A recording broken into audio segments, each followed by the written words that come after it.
여러분 안녕하세요. 오늘은 나이 들어도 빛나는 삶을 누리고 계신 어느 91세 현역 의사의 이야기를 전해드리고자 합니다. 혹시 아침에 일어나기조차 힘들 만큼 몸이 무겁다고 느낄 때가 있으신지요?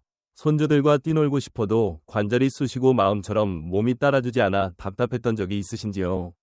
나이가 들수록 많은 것이 예전 같지 않다는 사실을 몸으로 실감하게 되지만 그래도 여전히 활기차게 일상을 즐기는 분들이 있습니다. 그 비결은 복잡한 약이나 비싼 영양제만이 아니라 우리가 평생 소홀히 여겼던 몇몇 신체 부위를 돌보는 데서 시작된다고 하는데요.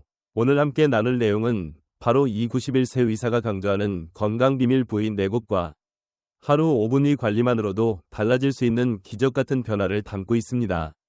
먼저 우리가 살아온 길을 되돌아보면 늘 그래왔습니다. 중요한 것은 늘 가까이에 있었지만 대수롭지 않게 넘겨온 경우가 많았습니다. 몸 역시 마찬가지입니다. 때로는 약해지고 지치기 전에 미리 손을 내밀어 줘야 활력을 오래 유지할 수 있습니다. 그리고 그 손길이 닿아야 할 곳은 생각보다 멀리 있지 않습니다. 발 겨드랑이, 허벅지, 안쪽 등과 두피. 바로 이 네 부위를 특별히 아껴주기만 해도 전신 건강에 커다란 변화가 온다는 사실을 소개해드릴까 합니다. 누군가는 대체 저 부위들이 뭘 그리 대단하냐고 여길 수도 있겠지요. 하지만 나이에 굴복하기보다는 자연의 이치를 따르며 자신을 보듬는 길을 찾는 이들은 하나같이 이 부위들을 무심히 넘기지 않았다고 합니다.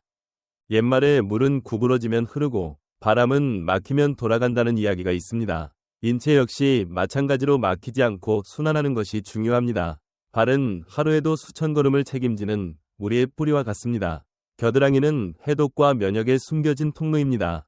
허벅지 안쪽은 우리 혈액과 림프의 큰 길이 지나는 관문입니다. 그리고 등과 두피는 신경과 뇌에 이르는 중요한 연결고리를 쥐고 있습니다. 이 네 가지를 하루 5분씩만 정성스럽게 돌보면 마치 메마른 땅에 물이 흘러들듯 몸 구석구석 생기가 번져나간다는 것이지요. 자, 그러면 지금부터 이 네 부위에 대해 좀 더 구체적인 이야기를 나누어 보겠습니다.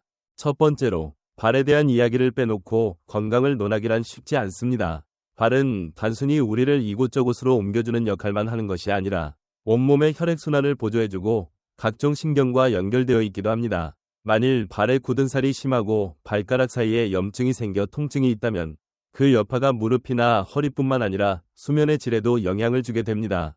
그래서 매일 자기 전 혹은 아침에 일어나 잠깐이라도 발을 따뜻한 물에 담그고 부드럽게 마사지해주면 다리에 쌓였던 피로가 풀리고 혈액순환이 원활해집니다. 특히 나이가 들면서 발바닥이 점차 얇아지고 각질층이 두터워지기도 하니 이때 소금을 살짝 풀어둔 미지근한 물에 발을 담그면 더욱 좋습니다. 발을 토닥여주듯 쓰다듬고 혹은 손가락 끝으로 원을 그리듯 눌러주면 하루 종일 답답했던 몸이 한결 가벼워지는 느낌을 받게 된답니다. 발가락 사이사이까지 꼼꼼히 닦고 잘 말려줘야 무좀이나 피부염 같은 불편을 예방할 수 있습니다. 특히 당뇨가 있거나 혈액순환이 원활하지 않은 분들은 더욱 신경 써서 이 과정을 지켜야 합니다. 작은 상처라도 생기면 쉽게 아물지 않거나 감염이 번질 수도 있기 때문입니다. 땀을 많이 흘리는 분이라면 통풍이 잘 되는 양말이나 신발을 선택하여 발이 땀으로 축축해지지 않도록 주의하면 좋습니다. 혹시 어르신들 중에 의자에 오래 앉아 있는 시간이 많다면 중간중간 발목을 돌리거나 발바닥을 바닥에 꽉 눌렀다 떼는 간단한 동작만으로도 순환을 도울 수 있습니다. 두 번째로, 겨드랑이는 몸에서 땀이 나는 곳 정도로만 생각하기 쉽지만 사실 우리 면역체계의 핵심을 담당하는 림프절이 집중된 매우 중요한 부위입니다. 날이 더워지면 데오드란트를 바르며 땀 냄새를 막으려는 분들도 있겠지요. 그러나 너무 강력한 제재로 땀샘을 막아버리면 체내에서 배출해야 할 노폐물들이 오히려 더 쌓일 수도 있습니다. 물론 아무것도 하지 않으면 세균이 자라서 냄새가 더 심해지는 곤란한 상황이 올 수 있겠지요. 그래서 이 부위 관리에는 균형이 필요합니다. 우선 샤워할 때 강한 향이나 화학 성분이 많은 비누는 피하고 순한 자연 유래 비누로 부드럽게 씻어내되 뽀드득 소리가 날 정도로 지나치게 문지르지 않는 것이 좋습니다. 샤워 후에는 반드시 겨드랑이를 완전히 건조시켜 땀과 습기로 인한 세균 번식을 막아야 합니다. 부드러운 수건으로 톡톡 두드리듯 닦아내도 좋고 헤어드라이어를 사용해 차가운 바람으로 말려내도 좋습니다. 데오드란트 역시 인공화학 성분 대신 베이킹소다나 코코넛 오일 등을 활용한 자연 유래 제품을 사용하면 겨드랑이 피부의 부담을 크게 줄일 수 있습니다. 이때 중요한 것이 하루 1분에서 2분 정도만 투자하여 겨드랑이 주변의 림프절을 부드럽게 마사지하는 것입니다. 팔을 들어 겨드랑이를 드러낸 뒤 반대쪽 손가락으로 가슴에서 겨드랑이 방향 혹은 목에서 겨드랑이 방향으로 부드럽게 원을 그리며 눌러주는 식입니다. 이렇게 짧게라도 혈액과 림프액이 순환되도록 도와주면 피로감이 덜해지고 면역력이 향상되는 효과를 느낄 수 있습니다. 겨드랑이는 몸의 해로운 독소를 자연스럽게 비워내는 경로이니 이 경로가 막히지 않도록 신경 쓰는 게 중요합니다. 세 번째로 허벅지 안쪽 이야기를 해보겠습니다. 허벅지 안쪽은 평소에 손길이 잘 닿지 않는 영역이라 관리가 소홀해지기 쉽습니다. 하지만 우리 몸에서 가장 굵은 혈관과 림프절에 중요한 갈래들이 지나가는 곳이기도 합니다. 특히 허벅지 안쪽, 서해부라고 하는 부근에는 간으로 이어지는 해독 경로도 연결되어 있어 간의 건강에 직접적인 영향을 줄 수 있습니다. 나이가 들수록 다리가 자주 붓거나 저리고 심지어 밤잠을 이루기 힘들 만큼 욱신거리기도 하죠. 그럴 때 이 허벅지 안쪽 관리법을 천천히 실천해보는 것을 권합니다. 따뜻한 물로 이 부위를 충분히 적신 후 너무 자극적이지 않은 비누로 부드럽게 씻고 완전히 말립니다. 만약 앉아서 하기에 힘들다면 목욕용 스펀지나 수건을 길다란 막대에 감아 사용해도 됩니다. 그 뒤에는 통풍이 잘 되는 옷, 특히 면으로 만든 넉넉한 속옷이나 바지를 입어 피부에 땀이나 열기가 오래 머무르지 않도록 하는 것이 좋습니다. 하루에 5분 정도 나비 자세나 누워서 다리를 옆으로 천천히 벌리는 간단한 스트레칭도 도움이 됩니다. 이는 허벅지 안쪽 근육을 풀어주어 혈액순환을 원활하게 해주며 동시에 림프절이 잘 기능하도록 돕습니다. 그런 다음 샤워 후에 천연 보습제를 얇게 발라 마찰로 인한 자극을 줄여주면 더욱 편안하게 지낼 수 있습니다. 이렇게 작은 습관을 지켜나가다 보면 어느 순간 밤에 아팠던 다리가 조금씩 편해지고 아침에 일어날 때의 무거움이 덜어지는 변화를 느끼게 될 것입니다. 마지막으로 등과 두피는 뇌와 신경계를 이어주는 다리 역할을 하며 생각보다 더 중요한 부위입니다. 하루 종일 고개를 숙이고 스마트폰을 보거나 의자에 오래 앉아 있다 보면 목과 어깨가 굽고 척추가 눌려서 통증으로 이어지기 쉽습니다. 이것은 근육 문제로만 끝나는 것이 아니라 뇌로 가는 혈액과 산소 공급에까지 영향을 주어 기억력이나 집중력이 떨어지게 만들 수 있습니다. 그래서 등과 두피는 젊은 사람들뿐 아니라 노년층에게도 반드시 신경 써야 할 부위입니다. 먼저 샤워할 때 긴 손잡이가 달린 브러쉬나 부드러운 수건을 이용해 등에 닿지 않는 곳까지 꼼꼼히 씻어줍니다. 한쪽 팔을 등 뒤로 뻗기가 어려우신 분은 의자나 벽을 적절히 활용해 자세를 편하게 만들면 됩니다.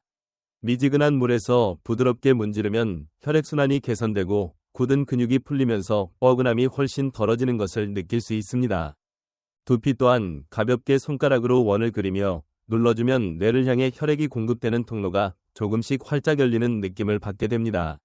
이 간단한 동작이 집중력 향상과 숙면에도 직결되는 효과가 있다고 하니 아침에 일어나자마자나 혹은 밤에 잠들기 전 잠깐씩 손끝을 두피에 가져다 대고 부드럽게 움직여보는 것도 매우 유용합니다. 때로는 긴장이 풀려서 어깨가 한결 가벼워지고 꽉 쥐고 있던 마음까지 편안해지는 경험을 하게 될 수도 있습니다. 이렇게 발 겨드랑이 허벅지 안쪽 등과 두피를 하나하나 살펴보면 어디 하나 소홀히 할 곳이 없음을 느끼게 됩니다. 공기와 물, 그리고 빛이 서로 조화를 이루어 자연이 살아가듯 우리 몸도 모두 연결되어 있습니다. 발이 편안하면 걸음이 가볍고 겨드랑이가 깨끗한 숨길을 열어주면 면역력이 높아집니다. 허벅지 안쪽이 막히지 않으면 다리가 덜 부어 마음마저 가벼워지고 등과 두피가 풀리면 뇌와 신경계가 원활히 움직여 생각과 기억이 맑아집니다. 나이가 들수록 중요한 것은 움직임과 순환을 잃지 않는 일이라고 할 수 있겠습니다. 어떤 분들은 이렇게 말씀하실 수도 있겠습니다. 이미 70대, 80대, 심지어 90대라 관리해도 늦지 않을까 하고 말이지요. 하지만 현역 의사로 활동하며 스스로 건강을 지켜온 91세 어르신의 생생한 목소리는 절대 늦지 않다고 전합니다. 오히려 지금이야말로 스스로를 한 번 더 돌보고 보살필 가장 적절한 시기라는 것이지요. 이 작고 간단한 습관들이 쌓여서 10년 후, 20년 후 여러분의 삶을 편안하게 만들어줄 수 있음을 믿어보시기 바랍니다. 그렇다면 이 모든 관리법을 일상에 어떻게 녹여낼 수 있을까요? 사실 거창하게 시간을 따로 만들지 않아도 괜찮습니다. 매일 아침 세수를 하기 전에 잠깐 발바닥을 주무르고 샤워할 때 겨드랑이를 좀 더 천천히 씻고 말리며 저녁에 TV를 보면서 허벅지 안쪽 스트레칭을 해주고 자기 전에 두피에 가볍게 손끝을 댄 채 숨을 고르는 식입니다. 잠깐의 5분 혹은 10분이면 충분합니다. 가장 중요한 것은 매일 똑같이 반복하는 작은 시간들이 우리 몸을 서서히 바꾸어간다는 믿음과 인내입니다. 혹시 주말에 손주들과 함께 시간을 보낼 계획이 있다면 그 시간에 짧게라도 발을 따뜻한 물에 담그고 서로 이야기를 나누며 발 마사지를 해보는 것도 즐거운 방법입니다. 어르신이 먼저 몸을 돌보는 모습은 자녀와 손주에게도 소중한 본보기가 됩니다. 자연 속으로 가볍게 산책하러 나갔을 때는 의식적으로 등에 힘을 풀고 어깨를 뒤로 젖혀보세요. 그러면 목과 척추가 펴지면서 마음도 가벼워지고 주변 풍경이 한층 더 아름답게 다가옵니다. 어느 시인은 인생은 마치 기다란 강과 같고 우리는 그 강을 따라 흘러가는 작은 배라고 표현한 적이 있습니다. 배가 쓰러지지 않고 앞으로 나아가려면 노를 적절히 젓고 균형을 잡아야 하듯 우리 몸도 건강을 오래 유지하기 위해서는 작은 부분이라도 꾸준히 관리해야 합니다. 그리고 발 겨드랑이, 허벅지 안쪽 등과 두피라는 네 갈래의 물기를 잘 보살펴주면 곳곳에서 맑고 시원한 물소리가 들려오듯 몸 전체가 순환하며 생기로 가득 찰 것입니다. 이제 오늘의 이야기를 마무리해볼까 합니다.